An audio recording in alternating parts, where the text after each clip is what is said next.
Right, Fantasia by Alonso and Mudarra. It's a beautiful piece, and he tells you in it that you should play it in the style of the harp of Ludovico. So you can imagine that he wants you to sound like a harp. You're playing across strings, right? So instead of playing, right, so you're gonna play things of that sort, right? So just set yourself up at the very beginning. It's really worth mentioning that any note that you normally get on the guitar is on the third string is going to be shifted over by one fret, right? You're tuning your third string to F sharp. So at the beginning you have E, D, C, A. A is normally in the second fret. This time it's going to be on the third fret, right? So you have to think of that.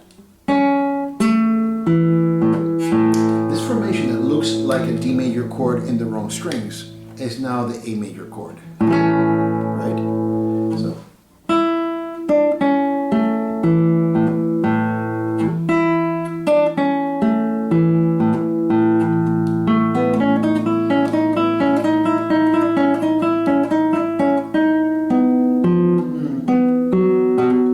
right, you see another iteration of that chord, right, on B major now, so 2 frets over.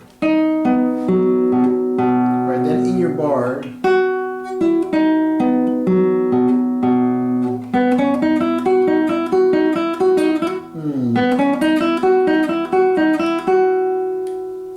there's a mistake in the score.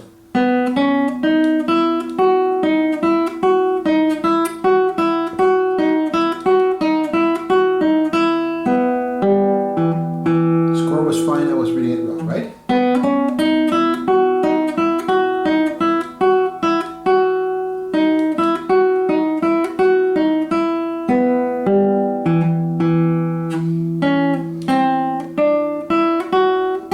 I don't know why he says 3. I think that's a little bit uncomfortable. Let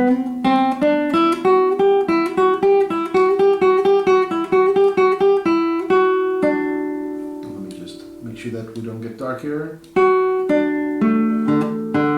could have done that just as well as this. So.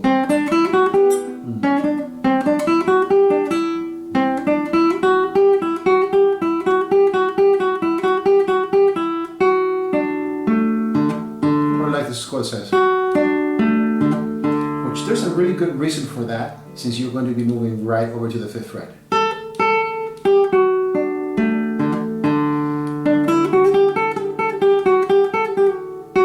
And this one is different. I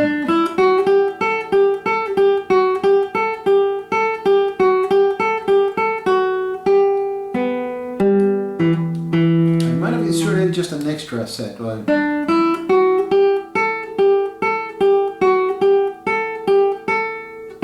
Yeah, I did. So let's say the first time that we have that.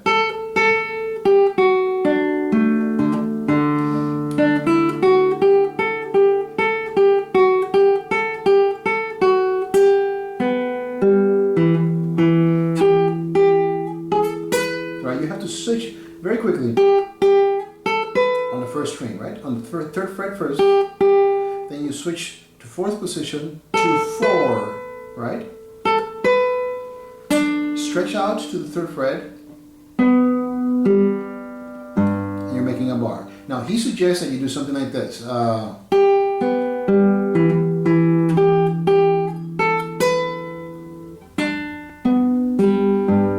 not sure that you need to do a bar right away. So you're here.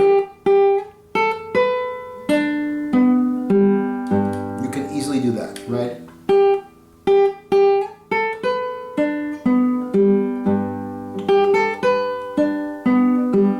You actually do have to stay, but at least you don't have to land here and land with a bar, right? Sorry. Right. As soon as you play that D is going to the C over here. Well, in this case, a B. Right. So you can let go because there's a transfer between this note and this note, right?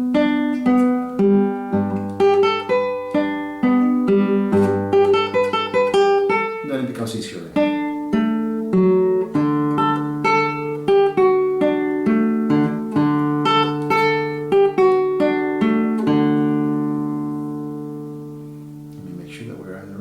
just, and then you land, let me actually just talk a little bit about this. So when you get to the A, after that button,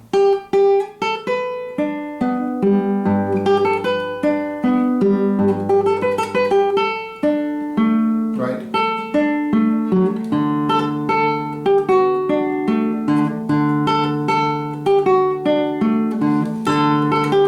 Right, so the third time you have a change, this time with the bass, it creates a different sense of articulation, right?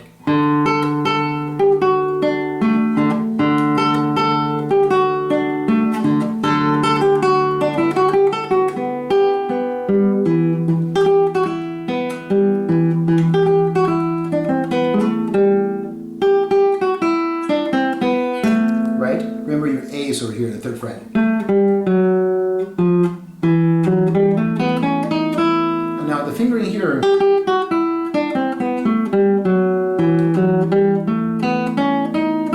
which I agree with. So playing quickly through that.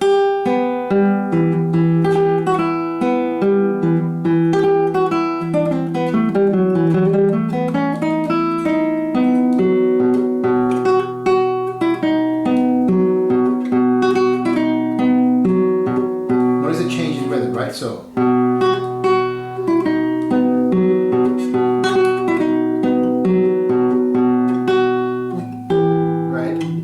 You're here, you can either do that, which I suggest, is following his chord.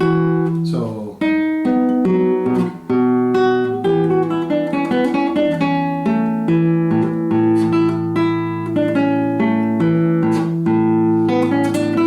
where he says to use 4, 2 and 4. Here we're getting into this very fun, almost like medieval rock and roll part. I mean, well, the medieval, but Renaissance rock and roll. Full B major chord. Right? It looks like an E major, but remember, because of your G tuned down to F sharp, is an E minor.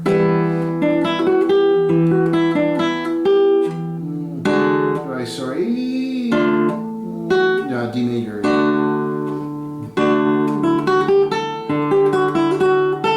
And here comes the really fun part.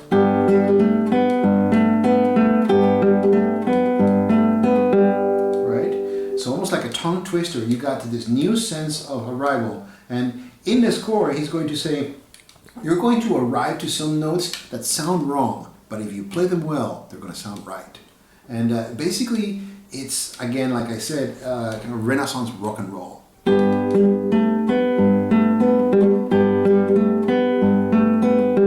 Then you're on D.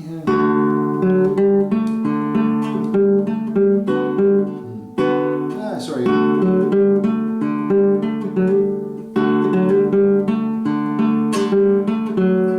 then tricky with the F sharp in the third string, right?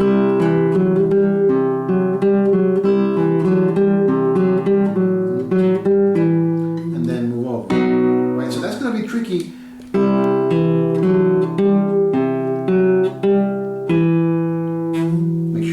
Finger to guide yourself, because without that, you're gonna, if you lose that point of reference, it's gonna be very hard to get to that chord. So nice and slow on this part. Sorry. And then, needless to speak, I mean, you're hitting both G's here, and you're gonna have to stretch all the way to the first fret. So it is tricky, right?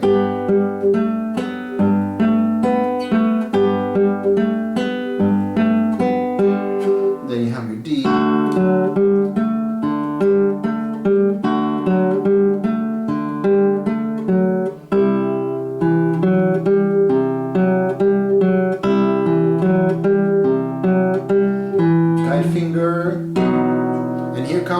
The place where you're going to hear some false notes, some wrong notes.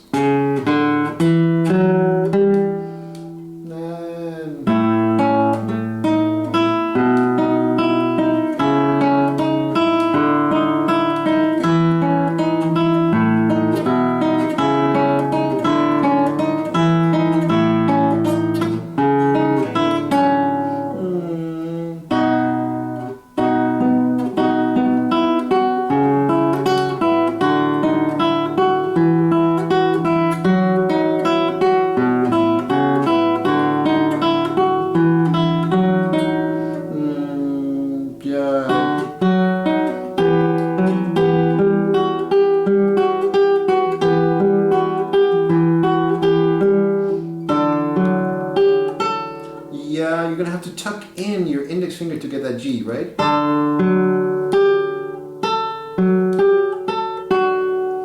And then he's got that run.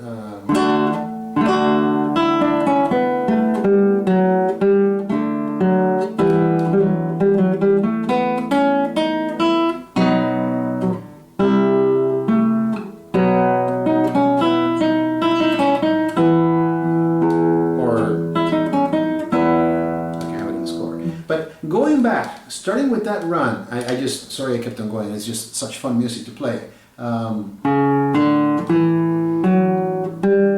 So you start here with A on the 3rd fret, 2-4 on the 2nd string, cross over to the 1st string, then your B on the 2nd fret, 5th string, 4 for the D sharp, then 3 moves up to the 5th string, 4th fret for the C sharp, then C sharp and D sharp, right, on the 2nd string. But that's what's really going to jar your ear at first. But I mean, if you play it quicker, it really sounds like heavy metal or rock and roll, whatever have you.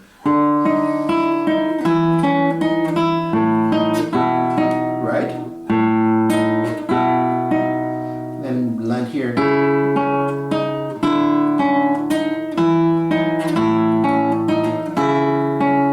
Like one of those, you know, exercises in you're hearing something and you're playing it and it sounds totally off kilter, but it really is fun music. Sorry.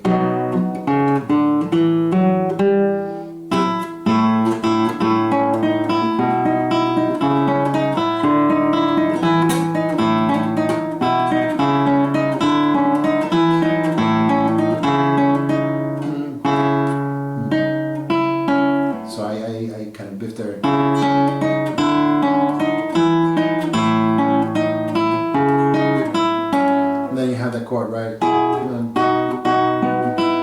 So here you have to do a hinge part, right? Get your B right there on the 5th fret, right? Because that's where now B lies on the 3rd string. Open, lift your bar, back on. Change position. G is your F sharp now, right?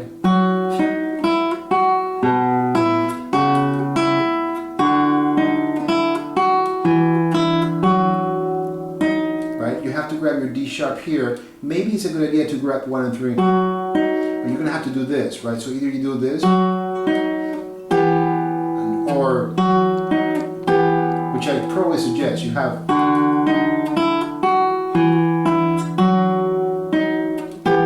Right, either way in this measure you're gonna have some trouble because if you hold that F sharp here, you hold this with 2. 4 right here on the 4th fret, and then you're going to need it over here on the 3rd fret, right?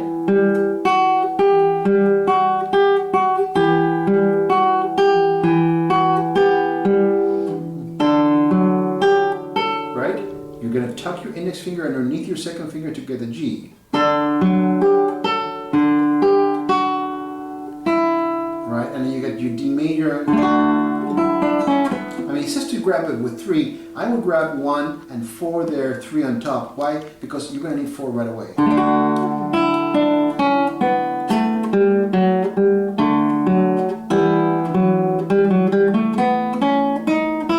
And it's really useful to use 1 and 3 because 3 is going to be there for the B major chord.